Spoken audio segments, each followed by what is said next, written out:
খেলতে খেলে ছুটির ফাঁকে। নিরহু মানে উষার আলোয় সূর্য দেখা যায়, নিরহু মানে উড়না পরে দিদি স্কুলে যায়। নিরহু উঠে উষা নতুন দিনের আলো, বর্ণমালা শিখে যান অর্জন করব।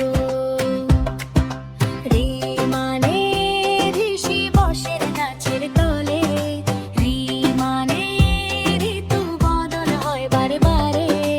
ঋতে ঋণে মানুষ দরিদ্র হয়, সততা দিয়ে সবার মন করব জয়। এ মানে এলোমেলো বাতাস বয়ে যায়, এ মানে একা বসে গুনগুনিয়ে গান গায়। এতে সুবর্ণমালা শিখি সুরে সুরে, একসাথে সবাই